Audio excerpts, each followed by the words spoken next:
سورۃ احزاب کی آیت نمبر 59 کے اندر اس کے پہلے حصے میں خامند کی ذمہ داری بتائی کہ بیوی کو خامند پردہ کرائے. اب دوسرا لفظ اللہ فرماتے میرے حبیب بابناتے کا، اپنی بیٹیوں کو کہہ دیجئے. یہاں باپ کی ذمہ داری بتائی جا رہی ہے کہ باپ اپنی بیٹی کو پردہ کرائے، پردے کا حکم دے.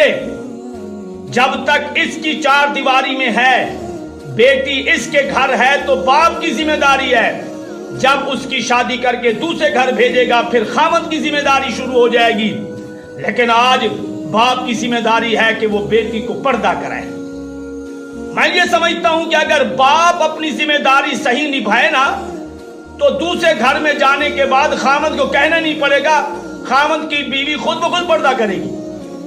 اگر بیٹی جب باپ کے گھر میں ہے، باپ خود ہی اس کی فیشنی کٹنگ کروائے، فیشنی لباس پہنائے، خود ہی اسے بے پردہ باہر شاپنگ کروانے کے لیے لے جائے، بازار میں لے جائے، شادی پہ لے جائے، خود اسے بنا سما کر اپنے بھتیجوں اور بھانجوں کے سامنے بیٹی کو بٹھائے تو بعد میں جو مسائل کھڑے ہوں اور پھر روتا چیختا پھرے، او جی اے کینے تنو کیا سی کہ بیٹی نو بغیر پردے کے بنا سوار کے تو لے جا بھتیجا بھانجا دے سامنے، محلے دارہ دے سامنے، وہاں ویڈیو بن رہی ہے، وہاں کیا کچھ بے حیائی کے سارے پروگرام ہو رہے ہیں اور بیٹی تیری جو ہے بن سبڑ کے سب سے آگے آگے پھرتی نظر آ رہی ہے. تو یہ باپ کا اس کے اندر قصور ہے کہ باپ نے بیٹی کی تربیت ہی صحیح نہیں کی.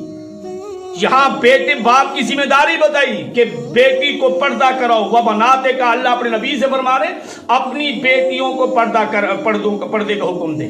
میں نے اس پر پہلے بات کر چکا ہوں کہ میرے نبی کی ایک بیٹی نہیں تھی، ایک بیٹی ہوتی تو بنتے کا لفظ ہوتا، یہاں لفظ بناتے کا ہے یعنی بیٹیوں کو حکم دے. تو یہاں باپ کی ذمہ داری کہ باپ کی ذمہ داری صرف بیٹی کو کپڑے لے کر دینا، تعلیم دلانا یا اور اس کے ضروریات کا بندوبست کرنا صرف نہیں ہے، یہ بھی باپ کی ذمہ داری ہے، ماں کی ذمہ داری ہے کہ وہ اپنی بیٹی کو پردے کا ابھی سے جو ہے نا وہ شوق دلائیں، ابھی سے اسے پردے کی اہمیت اس کے دل و دماغ میں بٹھائیں تاکہ وہ کل کلا اس کے لیے پریشانی نہ ہو.